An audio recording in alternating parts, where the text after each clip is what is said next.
Welcome to Literary Insights.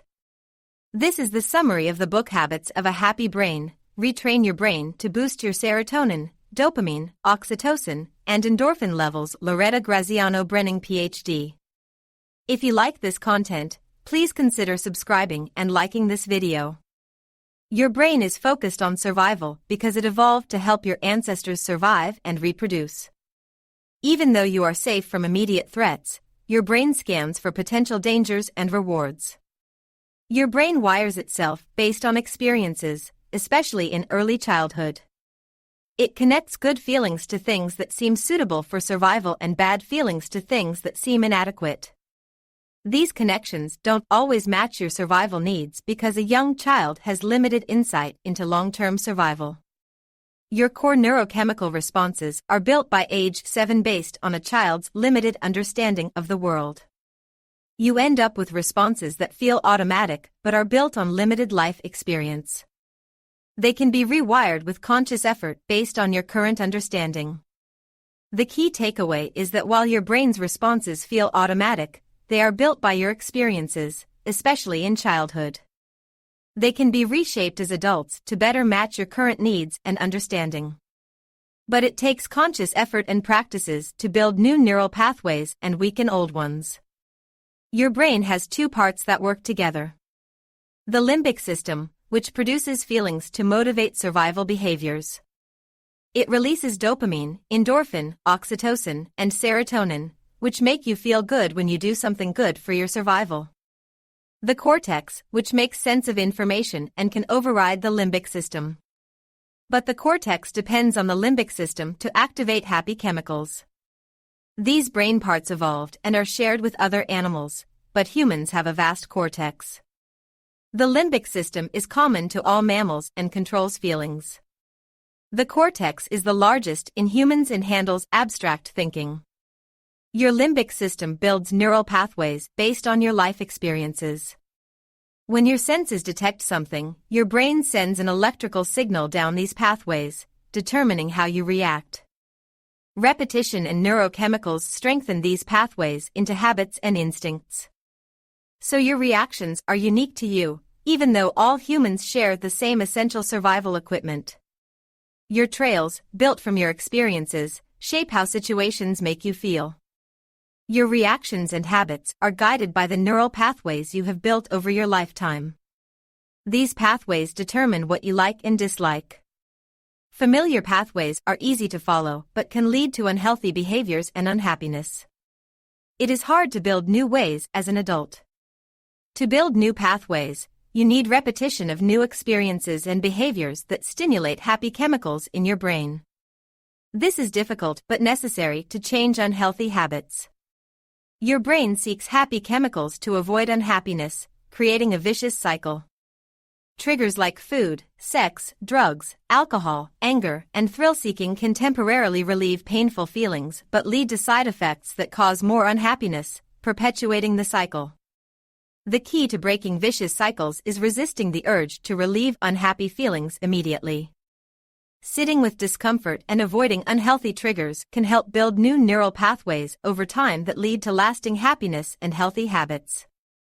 Common vicious cycles involve constantly seeking external stimulation or thrills, approval from others, escaping problems, rescuing people, overeating, or substance abuse. The processes begin as a way to relieve unhappiness but end up causing more. Stop a vicious cycle by resisting the urge to react to unhappy feelings immediately. This isn't easy, but it allows new neural pathways to form. Over time, the desire to repeat unhealthy behaviors will fade. In summary, you must build healthy habits and endure discomfort to escape unhealthy vicious cycles. Choosing new experiences that sustainably stimulate happiness can rewire your neural guidance system. But change requires awareness, repetition, and patience. You can't directly control another person's brain and happiness. Each person has to manage their thought patterns and neurochemistry. Love feels good because it helps ensure the survival and reproduction of our genes. The brain chemicals associated with love, dopamine, oxytocin, serotonin, endorphins, and cortisol motivate behaviors that lead to reproductive success. Dopamine motivates the pursuit of a mate and rewards us when we achieve it. Oxytocin stimulates feelings of trust, bonding, and intimacy. Serotonin makes us feel good when we associate with higher status individuals. Endorphins are produced by physical pain, laughing, and crying, all of which are part of relationships. And cortisol helps us transition from lost connections by making them less painful. Love is challenging because it requires transitioning from childlike dependence to mature independence and interdependence. Our earliest brain circuits expect constant caregiving, so mature relationships may never fully satisfy that expectation. Finding a mate and reproducing was complex and uncertain for our ancestors, so strong emotions evolved to motivate those behaviors. Even small perceived rejections or losses can trigger strong neurochemical reactions because of how critical relationships and reproduction are to survival. Expectations for relationships and the role of romantic love have changed over time. Historically, the primary focus was on reproduction, whereas now we want romantic love to last a lifetime. There are ups and downs to love because while it feels good when needs are met, it can be painful when conditions aren't satisfied or relationships change or end. But some pain also serves a purpose in relationships by helping us adapt. Dopamine is stimulated by rewards that meet your needs, but the specific tips that enable your dopamine to depend on your unique life experiences. For example, marathon runners feel dopamine surging as they approach the finish line. Crossing the line meets their need for accomplishment and mastery. Football players feel dopamine when they score, meeting their need for social status and victory. Apes feel dopamine when they find fruit, meeting their food needs. The first taste of food triggers extra dopamine, which builds neural connections, so seeing that food stimulates dopamine again in the future. Computer games stimulate dopamine by rewarding you with points your mind links to social rewards. The games tap into your brain's seek and find mechanism, and each tip triggers more dopamine to keep you playing. Cocaine stimulates an unnaturally high level of dopamine without requiring real-world rewards or accomplishments. This rewires the brain to depend on the drug instead of natural tips. Dopamine surges for big potential rewards, like a mother lifting a car to save her child. Dopamine unleashes her reserve energy without conscious thought. Dopamine declines over time as you habituate to a reward. Your brain saves dopamine for new tips that meet current needs. Switching ends can trigger rage due to the loss of expected dopamine. Whatever triggered your dopamine when you were young built neural pathways that continue stimulating your dopamine today. Your life experiences shape your brain's definition of rewards. In summary, dopamine is fleeting and constantly declining, so you must keep seeking and finding rewards to stimulate more dopamine. But the specific tips that motivate you depend on how your unique experiences built your dopamine circuits. Dopamine makes the quest for rewards feel good. Our ancestors always sought more to meet their needs, and dopamine fueled their efforts. We have learned to associate dopamine with any material, social, or internal reward. Endorphin masks physical pain for a short time. It evolved to help injured animals escape threats and reach safety. Endorphin does not always make us feel good. Pain has value as a survival signal. Endorphin is only released in spurts, example, during intense exercise, laughter, or crying. It did not evolve to motivate self-inflicted pain or to mask social pain. Oxytocin creates feelings of trust, belonging, and safety. It rewards social alliances that promote survival. Oxytocin motivates mammals to leave their group for reproductive opportunities. Oxytocin surges during childbirth and when caring for offspring, cementing the mother-infant bond. Adrenaline causes arousal and prepares us for action but does not directly cause happiness. It amplifies the effect of other neurochemicals, whether positive or negative. Adrenaline junkies seek the rush of energy from perceived threats, not pain itself. To summarize, dopamine makes rewards feel good and motivates seeking behavior. Endorphin briefly masks physical pain to aid survival. Oxytocin creates positive social feelings of trust and bonding. Adrenaline arouses us for action but does not directly cause happiness. Our neurochemicals evolved for survival, not constant euphoria. We are designed to notice both rewards and threats, not mask them. But in the proper doses, dopamine, endorphin, and oxytocin stimulate moments of happiness and well-being. Oxytocin is the neurotransmitter responsible for social bonding and attachment. It makes social interactions feel excellent and rewarding. Oxytocin is stimulated by touch, physical proximity, and protecting/caring for others. This leads to the formation of social alliances and long-term relationships. Betrayal of trust leads to a drop in oxytocin and avoidance of those individuals. We learn who we can trust over time based on the neurochemical reactions they evoke. Serotonin is stimulated by gaining respect and social dominance. It feels good to assert control over resources and social hierarchies. However, conflict should be avoided since it is linked to pain. We regularly switch between dominant and subordinate positions to maintain relationships.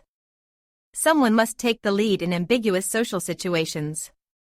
An alpha individual's serotonin drops if they do not receive the expected submission signals from their subordinates. Dominance gestures are meant to elicit submission gestures from others. In summary, oxytocin and serotonin are responsible for the good feelings we get from social interactions, relationships, status, and respect. But they also motivate behaviors that are sometimes seen as selfish or irrational. Our mammal brains drive us to do what feels good at the moment. The man's serotonin levels kept dropping, and he became increasingly agitated. He needed others to submit to him to boost his serotonin back up. Serotonin is related to social dominance and the expectation of getting one's needs met. All animals, even single-celled ones like amoebas, use serotonin to approach potential food sources and prepare to consume them.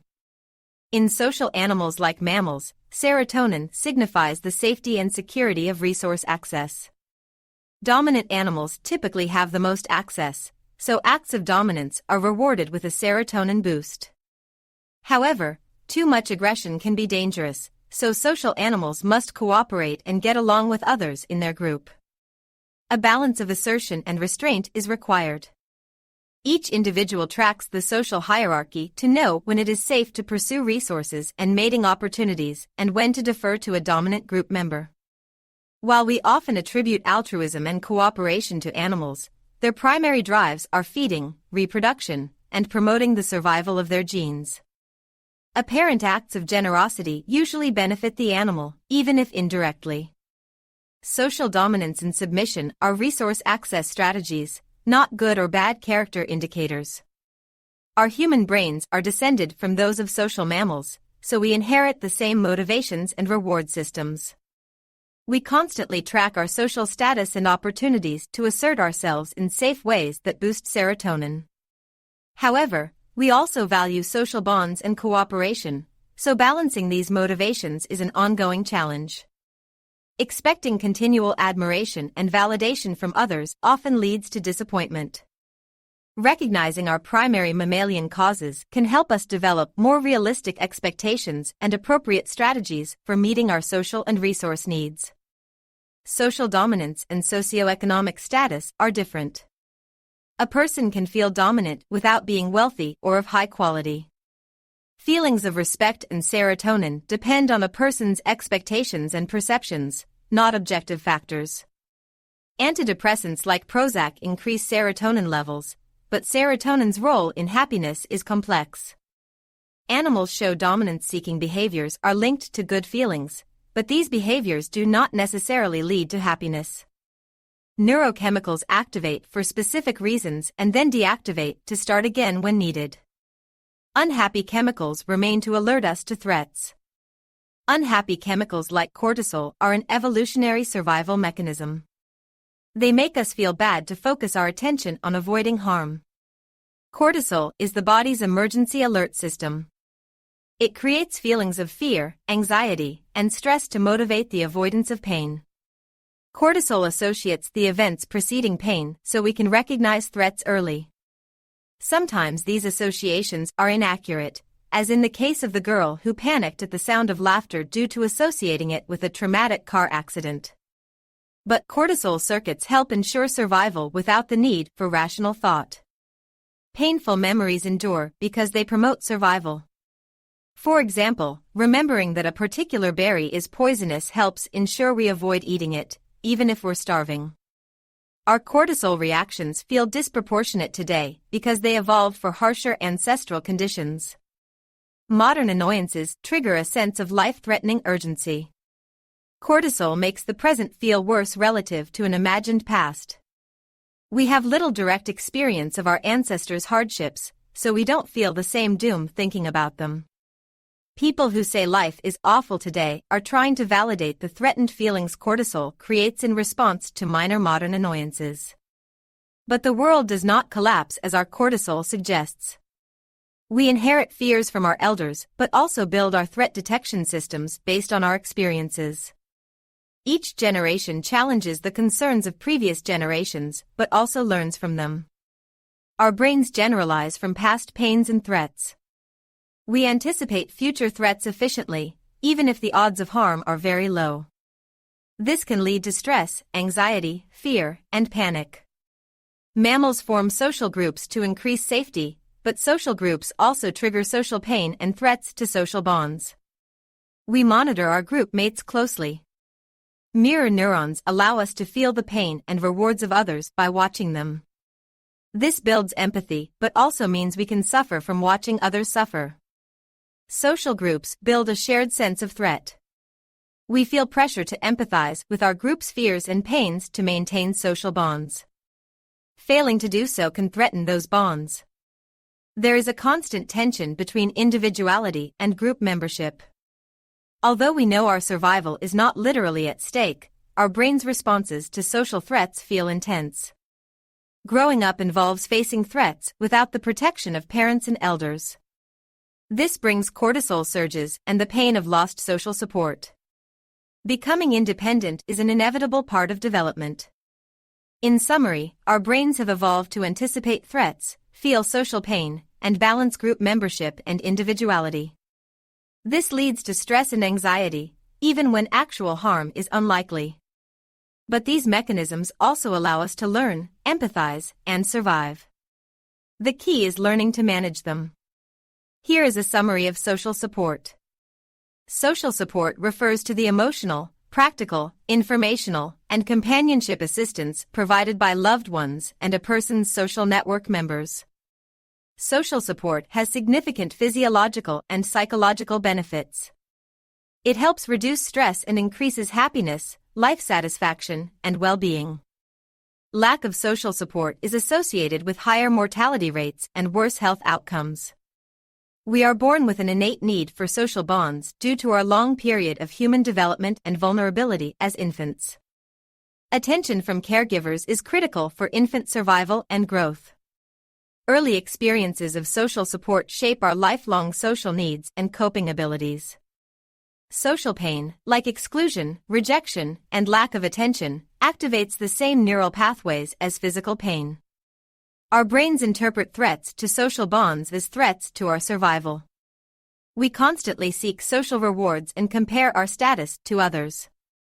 Social support provides a buffer against life stressors and social pain. Close relationships, community ties, and perceived adequacy of social support all contribute to a person's ability to cope with difficulties. There are many ways to build your social support network. Developing close relationships, connecting to your community, learning good communication skills, maintaining existing ties, and seeking professional help if needed can all help foster social connections and support. Finding purpose and meaning in life, engaging in acts of kindness, and practicing positive psychology interventions can also increase your social well-being and support for others. Giving and receiving help is mutually beneficial. According to the summary, that covers the essential highlights related to social support. Please let me know if you would like me to explain anything in the summary in more detail. Cows build neural connections between herd mates and feelings of pain or reward. This guides their social behavior as they avoid or interact with different individuals. Cows are slow to update these connections, so their status hierarchy remains stable. Primates with bigger brains frequently challenge the status hierarchy. They form alliances to threaten rivals. Each primate tracks its status relative to others. When the order changes, their brains rewire to reflect the new status rankings. Status seeking and caring about your children's status produces happy chemicals in our brains. When quality is overlooked, unhappy chemicals are released. Our feelings about situations depend on our experiences and expectations, not objective circumstances. We tell ourselves status doesn't matter, but our brains constantly monitor status. When expectations are exceeded, we feel good. When disappointed, it feels threatening. We all want to feel special. Comparing ourselves to others and monitoring status differences is innate. It helps us avoid dangerous conflicts. Unhappy chemicals inhibit the urge to dominate, allowing group cooperation. But they still feel bad. The human cortex can activate threat circuits internally by imagining future threats. We seek threats to feel safe, getting dopamine boosts when we find them. But this roller coaster makes us feel bad frequently, even when succeeding. The big human cortex builds long chains of associations from limited experiences. We can imagine distant disasters and a world without us. This is distressing, so we prefer imagining the world ending with us. Feeling important relieves distress. We selectively seek facts confirming what our mammal brain already believes, like the world falling apart. The cortex provides logical explanations for the feelings of our mammal brain. Your brain releases happy chemicals like dopamine when you experience something new and rewarding. But these chemicals are reabsorbed quickly, so the feeling fades. Your brain is constantly scanning for threats and rewards. Even after a happy event, it will start searching again and finding things to worry about. The fading of happy feelings motivates you to seek out new sources of reward and survival. But it also leaves you vulnerable to frustration and disappointment. Early life experiences built neural pathways that generate strong expectations. But as information becomes familiar, it does not stimulate the same strong reactions. So life often feels lacking compared to your earliest memories and experiences. An example is enjoying the smell of coffee beans when you first enter a shop, but then noticing the scent fades quickly as your brain adapts to the familiar stimulus. The critical point is that happiness tends to be temporary and cyclical. Your brain is designed to seek rewards and avoid threats to ensure survival. But this also means constantly searching for more and adapting to what was once novel and stimulating. Dopamine is triggered by rewards and seeking new information. However, it leads to disappointment when the thrill fades due to habituation. The brain constantly seeks the initial thrill of dopamine, known as chasing the first high. This leads to repeating behaviors to recreate that thrill, even with negative consequences. Dopamine flows while seeking a reward, but drops once the reward is obtained. This is why activities like shopping, gaming, and collecting stimulate dopamine. There is a constant seeking. Dopamine fuels accomplishment and long-term projects by motivating the frustrating parts. However, dopamine drops once the goal is achieved, leading to feeling let down. Travel stimulates dopamine through exposure to new experiences and rewards. However, the thrill fades as habituation sets in and daily life resume. The key is understanding how dopamine works to build healthy habits and set realistic expectations for happiness. Dopamine will always lead to some disappointment, but this can be managed by focusing on the meaning and purpose behind goals and rewards rather than chasing temporary highs. Moderation and balance are key. Our brains release dopamine when we achieve a goal or reward, but the excitement fades quickly as we habituate. This is known as dopamine disappointment. Our brains are designed this way, so we continue pursuing new tips and goals. For example, the thrill of new romantic love fades over time as we get used to our partner. It can become a vicious cycle if we continually chase new romantic partners to experience that thrill. Endorphin disappointment occurs when the euphoric feeling from exercise, laughter, or pain relief fades. Endorphin is meant as an emergency system to mask pain, not provide constant happiness briefly. Repeatedly inflicting pain to experience an endorphin rush leads to a destructive cycle that requires more and more pain. Oxytocin disappointment happens when the good feeling from social bonds and relationships fades. While oxytocin encourages us to form relationships, the feeling dissipates, so we stay alert to social threats and don't blindly trust. However, for some people, the urge to sustain oxytocin leads to unhealthy alliances and the choice between two dangers. For example, people may remain in abusive relationships or join violent groups like gangs to avoid the oxytocin drop and feel a sense of belonging. But this often exposes them to more harm. In summary, our happy chemicals are meant to fluctuate. Chasing a constant high from them leads to disappointment and unhealthy behaviors. The hang is natural and helps us respond to reality. We can cultivate sustainable happiness by forming meaningful goals and relationships, not just chasing temporary thrills. Here is a summary of the key points on internal aggression. Social animals often stick together in groups despite facing aggression and conflict from within the group. They do this because the threat of external attacks, such as predation, is even more significant. It is a trade-off between internal and external threats. This is seen in herd animals like zebras and elephants, where individuals face aggression from other herd members but stay with the group to avoid predators. It is also seen in social carnivores like lions and wolves that hunt together. In humans, this tendency manifests in dysfunctional relationships like abusive relationships or gangs, where people stay despite facing internal aggression because they fear the external threat of isolation even more. They become trapped in a vicious cycle. Oxytocin causes people to bond with and seek acceptance from groups, but that good feeling fades over time, leading people to seek it again in a repeating cycle. People tend to bond with those similar to themselves, like eaters with eaters or shoppers with shoppers. While oxytocin droops are uncomfortable, they serve an evolutionary purpose by enabling us to evaluate our social alliances objectively and make good survival decisions. Too much trust in a group can be threatening. We are meant to balance social needs with individual needs. The quest for social status and respect also follows this cycle. When we gain quality care, it activates our serotonin system temporarily. But as that good feeling fades, we seek more class and care to start it again. This can drive both positive and negative behaviors. In summary, the brain's reward systems push us to seek good feelings like trust, belonging, and status, but in a cyclical fashion that can become vicious without conscious effort to break the cycle. We must learn to tolerate the discomfort of oxytocin and serotonin droops to make objective decisions and find balance.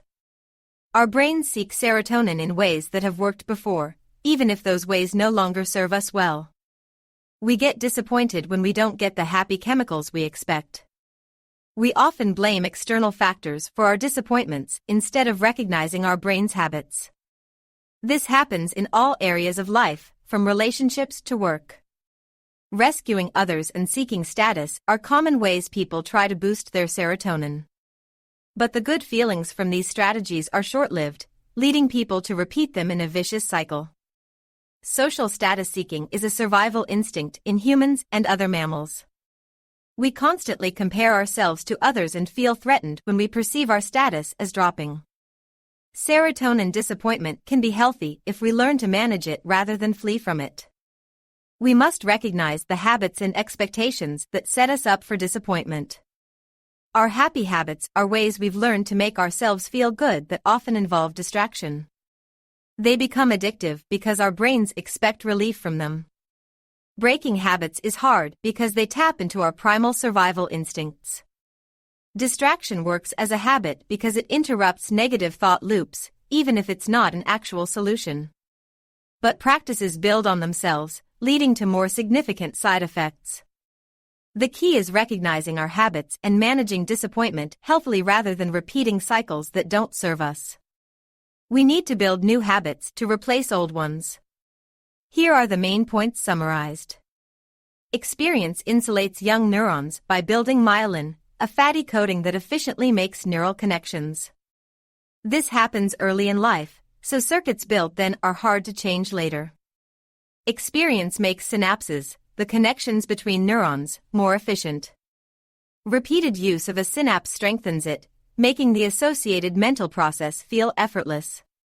Emotional experiences can build synapses instantly. Neurons that fire together wire together. When neurons activate simultaneously in response to an experience, they form connections. This linking of neural activations shapes how we perceive and respond to the world. Unused synapses wither away, while used synapses thrive. Neural connections we don't use regularly weaken or disappear, while those we use frequently become stronger. This is how experience shapes the brain. New synapses form most readily in response to novel experiences, especially in childhood and adolescence. Our brains evolve to learn from new experiences early in life readily. This ability declines with age but can still be tapped into. The key points relate to how our experiences, incredibly repetitive and emotional ones, physically shape our neural connections and the strengths and weaknesses of those connections. Our early experiences have a very profound impact, for better and worse. But we retain some ability to rewire our brains throughout life if we understand how neural connections form and actively work to build new ones. Learning a foreign language relies on building new neural connections through repetition and emotion. Romantic words can be learned quickly due to emotion, but proper verb conjugation requires repetitive practice. Emotions create solid neural connections by releasing neurochemicals. Past emotional experiences have already made synaptic connections that will reactivate more quickly in the future. For example, a fearful experience with popcorn on an airplane made me have a solid aversion to eating popcorn on planes. Neural connections that are not used will weaken and prune away, especially in early childhood. Pruning helps focus the brain on the most used links.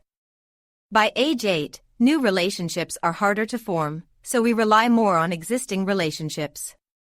Our experiences shape which relationships are strengthened and which are pruned. New connections form between neurons that are frequently activated together. These connections represent links between ideas, thoughts, and concepts. The relationships we form are based on our individual experiences. Neuroreceptors for various neurotransmitters will grow or weaken based on how much they are used. Frequently used receptors will increase, allowing us to process those feelings more easily. Infrequently used receptors will weaken. We must continue to activate happy receptors or lose them. Although we have automatic reactions based on our neural connections, we also have free will in the form of our prefrontal cortex. Our cortex can inhibit impulsive reactions and shift our attention and thoughts. We can redirect the flow of electricity in our brains. Our choices about where to focus our attention and which thoughts or reactions to pursue shape our experience of free will. Our attention is limited, so we must choose where to focus it for the best chance of survival. Familiar neural pathways require little attention, while new thoughts or reactions require a greater focus of attention. We always decide how best to allocate our mental resources for optimal functioning.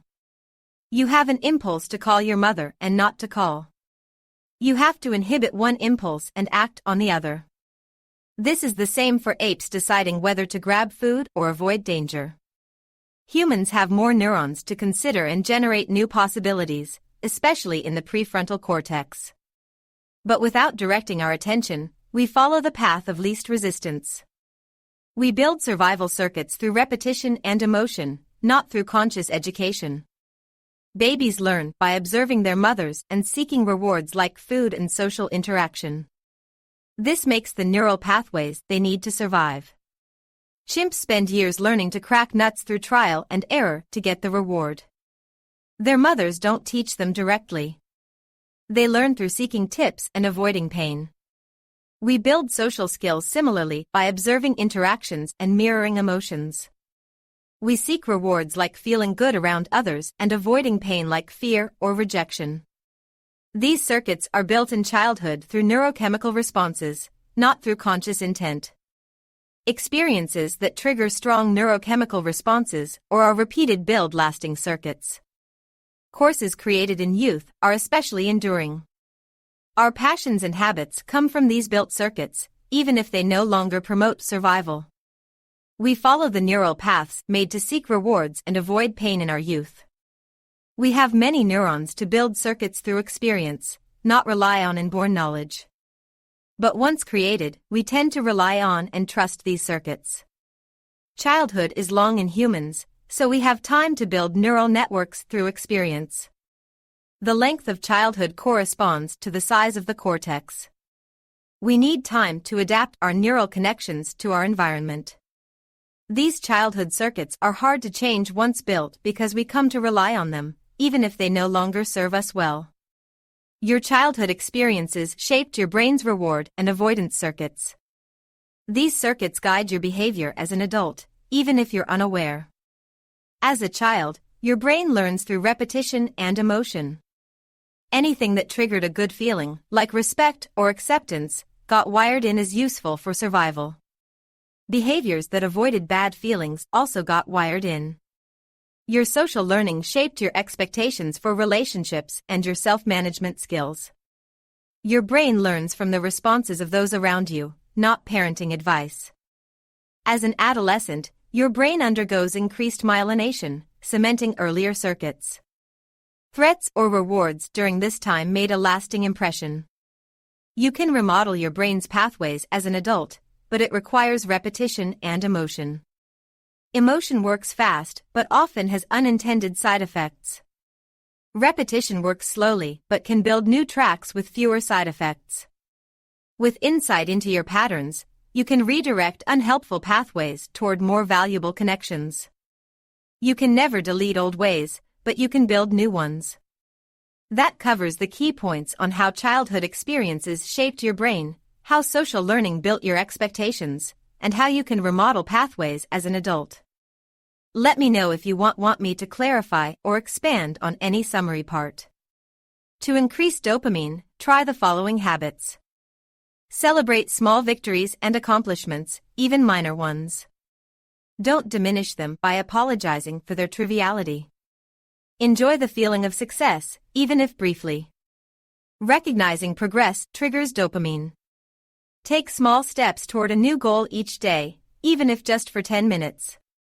This builds momentum and progress, releasing dopamine. It's more effective than just fantasizing about the plan. Take action rather than just dreaming or wishing. Devote time each day to concrete steps that move you forward. Repeat this for 45 days to make it a habit. Break up unpleasant or dreaded tasks into small, manageable parts. Don't feel overwhelmed. Checking off each piece releases dopamine to keep you motivated. Do something kind for someone else. Helping others gives you a sense of purpose and a dopamine boost. But don't expect anything in return. Try new and varied activities or experiences. Exploring novel things releases dopamine. Shake up your routine. Reflect regularly on things you're grateful for.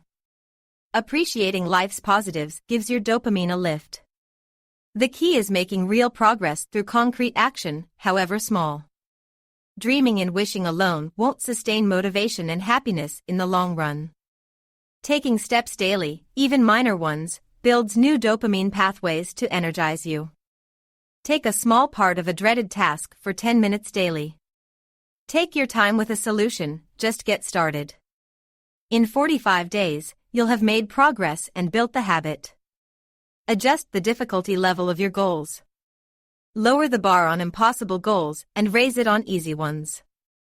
A moderate level of challenge triggers dopamine. Laugh every day. Find what makes you laugh and make time for it. Laughter releases endorphins and fear. Cry occasionally. Crying also releases endorphins. Notice the tension you feel when resisting calling and accept it. Crying can relieve old feelings you've been holding in. Vary your exercise routine. Try new exercises to stimulate endorphins. Stretch and do slow exercises like Tai Chi. Make exercise social or fun. Use proxies like animals, crowds, or online friends to build oxytocin and trust. They have less risk of disappointment than direct human contact.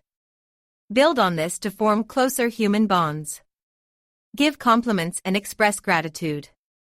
Saying nice things about others releases oxytocin and builds trust and closeness. Touch others in safe, appropriate ways. Even casual touch like a hug or pat on the back releases oxytocin. But get consent and be sensitive to what others are comfortable with. Spend quality time with others. Make time for meaningful interactions and conversations. Put away distractions and be fully present. This builds closeness and oxytocin. Here are some new serotonin strategies I can try. Express pride in what I've done each day. Say "look what I did" to someone, even if I don't get the expected reaction. Keep doing it for 45 days to build the habit. Keep working on my goals and projects even if I get little social recognition or applause. Don't assume successful people always have cheering squads. I can build the skill of taking pride in my accomplishments. Notice the quiet respect or appreciation I may already be getting each day.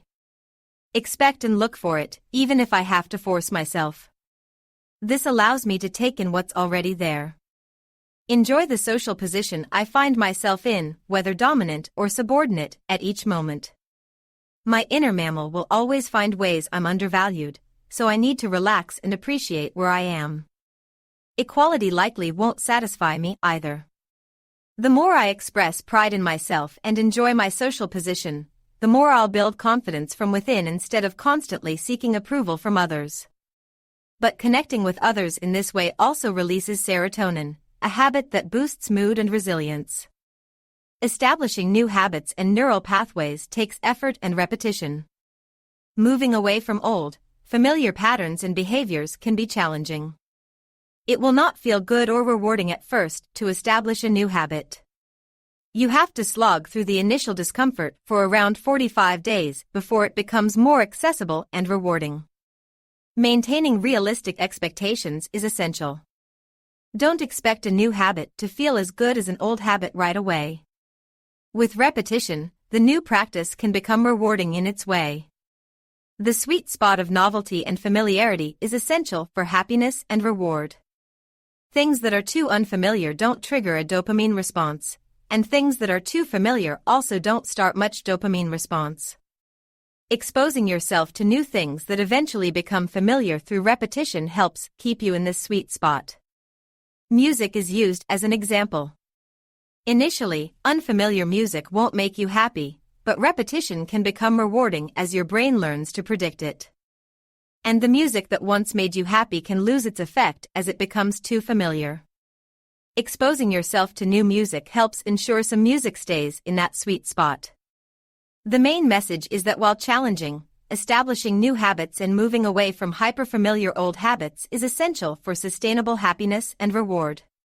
New habits and behaviors can become similarly rewarding with realistic expectations and repetition. But constant novelty and newness are also necessary to avoid stagnation. Measures of happiness are shaped by the neural circuits you have built, often without intention. It's natural to assume your likes and dislikes reflect some objective reality, but they are shaped by experience. You can learn to build circuits that cultivate good feelings. The first step is being willing to do things that don't feel good initially. This is hard because we trust our reactions, but they are based on limited experience. Avoiding discomfort means missing opportunities for happiness. Commit to one new habit for 45 days. There are inevitable internal conflicts in pursuing happiness. We weigh short-term and long-term rewards, known and unknown options, individual and group needs, and free will versus dependence. There are always trade-offs, so focus on managing rather than eliminating them. An action plan considers your timeline for starting a new habit, tools to help you, and ways to overcome obstacles. Choose what new pattern you want to build and your start date. Accept that there are no perfect choices and focus on the benefits of your chosen option. Your ability to navigate trade-offs and uncertainty is a source of pride, not frustration. In summary, you can build new neural pathways to happiness by committing to habits that don't initially feel good. There are no easy or obvious choices, so make a thoughtful action plan for navigating trade-offs and obstacles. Focus on the benefits of your options rather than what you may need to include. Your ability to choose and commit is a source of power and pride. There are two common reasons people stick with unhappy habits. I can't lower my standards. Some people believe they can only be happy if they achieve lofty ideals or high aspirations. They blame the world for their unhappiness rather than focusing on what they can control, meeting their needs. They may suffer from feeling superior or essential. This is a vicious cycle. I shouldn't have to do this. Some believe happiness should come effortlessly or that they deserve it without working for it. They feel wronged by life and blame others for their unhappiness. This, too, is a vicious cycle, as they keep finding more evidence they have been wrong to justify staying in their unhappy state. In both cases, people are distracted from taking steps that would make them happy, like building habits to meet their needs and focusing on what they can control. Happiness ultimately comes from within, not from what others do or don't do. Comparing yourself to others and feeling you deserve happiness without effort will only lead to more unhappiness. The solution is to accept that happiness requires work, let go of unrealistic ideals and expectations of others, and build habits and skills that meet your needs. Your happiness is your responsibility. Focus on yourself rather than others. Meet your needs rather than waiting for the world to change. You may feel your fair share of happiness was wrongly denied to justify seeking rewards, dopamine hits, from feeling deprived or wronged. This habit traps you in a cycle of seeking evidence of mistreatment and temporary satisfaction. You can build new happy circuits by focusing on your happiness instead of believing others dole it out or are selfish. Your joy can inspire others' happiness. But it would help if you met your own needs first. Worrying about potential threats or disasters is natural, but focusing on familiar threats does not make you safer. You can shift your focus to the good in the world, though it may initially feel threatening. Happiness builds resilience. Fear of failure can prevent you from trying to build new happy circuits. But failure is hard to predict, and avoiding a 45-day effort due to fear of failure traps you in old patterns. With practice, new habits become easier. The keys are to focus on your happiness. Open yourself to new information. Start with small steps. Keep practicing. You have the power to build new habits and see life differently. Starting a new habit is challenging because you can't envision the result. Focus on taking the next small step instead of the big picture. Expect that one step to succeed, even if you've failed in the past. Expecting success doesn't mean denying the possibility of failure. It means accepting that success often involves trial and error. Failure is a normal part of facing the unknown and learning. Failure triggers negative feelings from past failures, making future attempts much more complicated. But if you persist through those negative feelings, you build positive associations, making success more possible. Tell yourself you succeeded, even if it feels fake. This helps build your success circuit and makes success feel as authentic as failure. You have to create new positive experiences to overcome old negative ones actively. Blaming societal flaws for your unhappiness is appealing but unproductive. Human frustrations are inevitable and found across cultures. Political systems can't fix the ups and downs of human neurochemistry. You have to develop the ability to manage your happiness. Thinking you'll be happy once you reach a goal is misleading. Goals stimulate positive and negative feelings, and you can end up in a vicious cycle of chasing the next destination to escape negative emotions from the current one. It would help if you had other tools to regulate your happiness. Approaching a goal feels good due to survival instincts, even for unimportant purposes. But reaching the plan may not provide lasting happiness. You have to focus on the process, not the outcome. Have a balanced approach and a variety of self-care tools. People's sense of happiness or satisfaction only lasts for a short time. Soon enough, your stress hormone cortisol gets triggered in some way. You react the only way you know how, focusing on another goal. People say society forces them to do this, but they choose it themselves without realizing it. The urge to achieve and leave a legacy is natural and older than society. Your brain wants to make its mark before your limited time runs out. Having only one path to satisfaction creates an unhealthy cycle. Multiple sources of happiness are needed to manage the stress you feel when you ease up on a goal. Following the news and successful people gives a false impression that you'd be happy if you achieved more social status. Accept your urge to reach, but channel your energy in different ways. To overcome obstacles to happiness, identify thoughts depriving you of joy and work to eliminate them. You choose which thoughts and behaviors benefit you. Redirect your ideas to build new happiness habits. Commit to a new routine for 45 days, repeating it daily and starting over if you miss a day. Your brain has built-in tools to help build new habits and circuits, including mirroring, observe and imitate others who have the habits you want. Mirror neurons will activate and help form new circuits. Balance, provide your brain with all 4 happy chemicals: dopamine, oxytocin, serotonin, endorphins. Focus on an area you could improve at. Grafting, add new habits onto existing, happy circuits you've already developed. This leverages existing courses to build new ones. Energy, new habits require more mental energy. Prioritize them, even if relaxing other priorities. Do something fun before/after the new pattern. Watch TV or eat sugar for a quick boost if needed.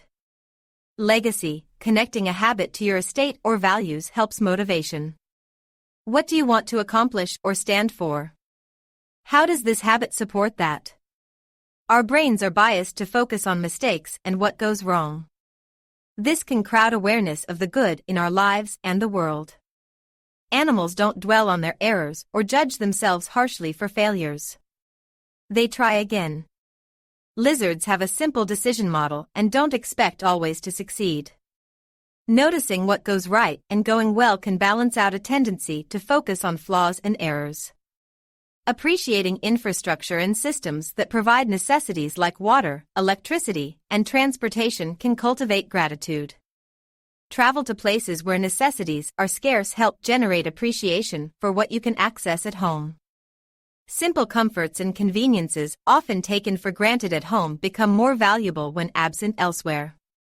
Looking for what goes right and expressing gratitude helps create balance and appreciate life's richness. Success and progress, not just setbacks and flaws, deserve attention. Both the good and the wrong shape our experiences.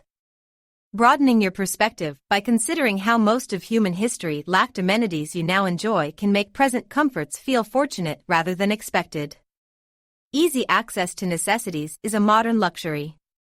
Judging yourself less harshly and avoiding constant self-criticism helps achieve a balanced, appreciative outlook. Like animals, accept that failures and mistakes will happen without harsh self-judgment. Success and progress, not perfection, are realistic aims. That covers the critical points of balancing awareness of life's good and evil by noticing what goes right, expressing gratitude, broadening perspectives, and avoiding harsh self-judgment. Letting in the good creates a more balanced view of experience. The immense network of trust and safety in the modern world is an astounding accomplishment. For most of human history, traveling far from your village was dangerous. Now people interact globally in relative safety. Though problems still occur, the scale of what goes right is enormous. Our food and healthcare have also improved tremendously. Food is now purified and safe in ways that were unimaginable for most of history. And modern healthcare has enabled many people to live much longer and healthier lives. Though we tend to focus on the flaws and risks, we should appreciate how much better off we are.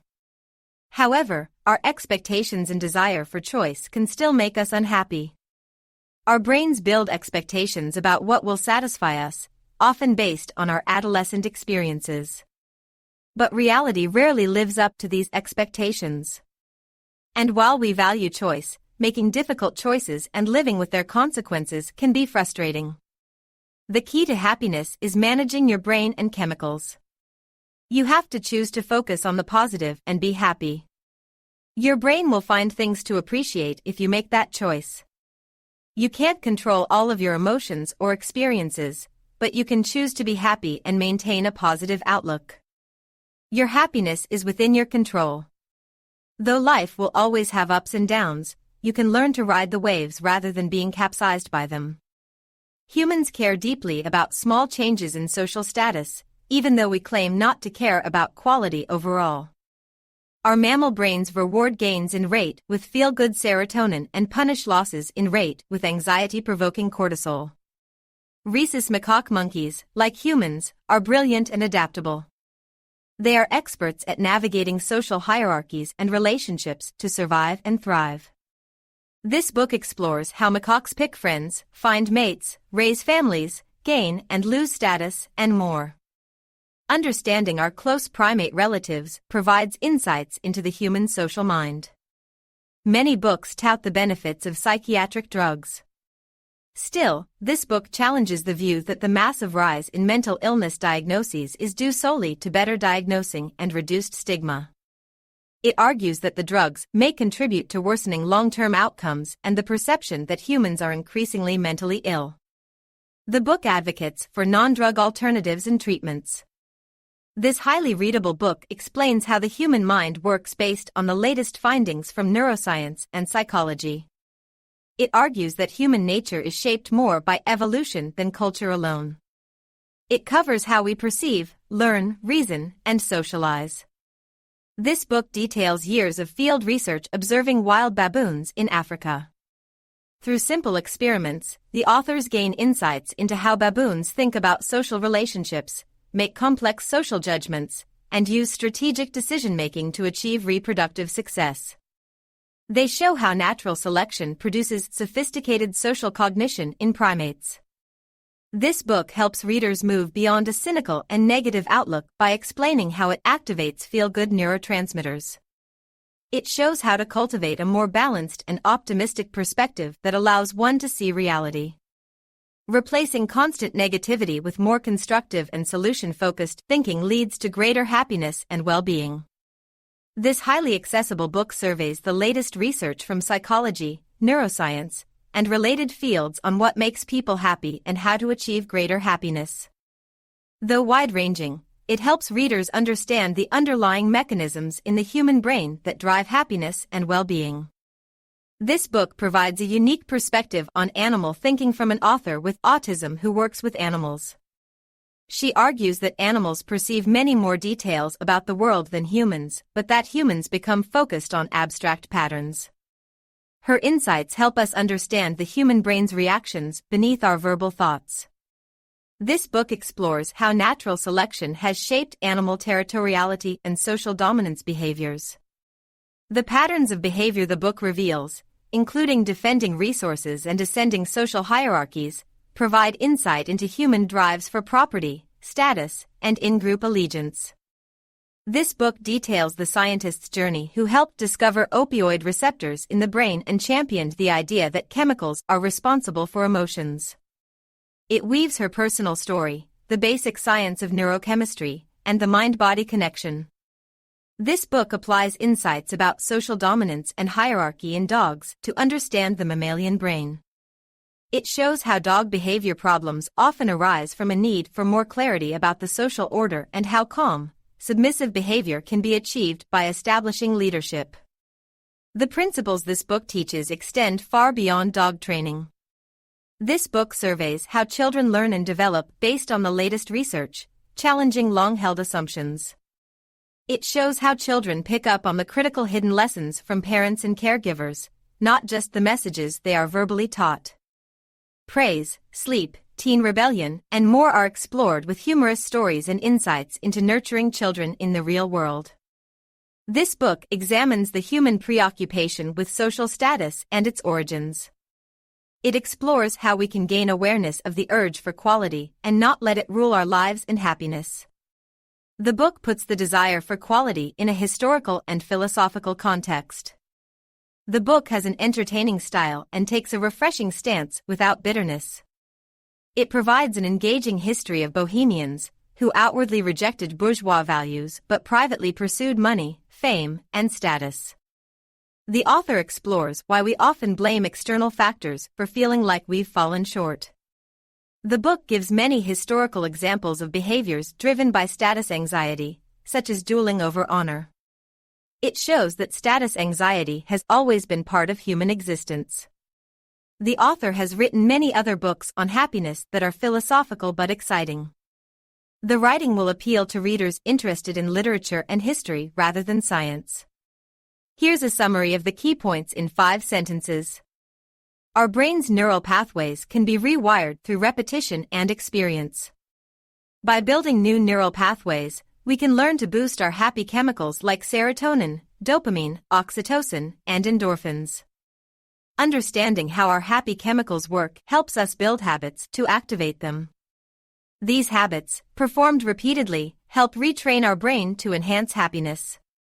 Filled with exercises, this book provides tools for living a happier, healthier life by reprogramming our brains.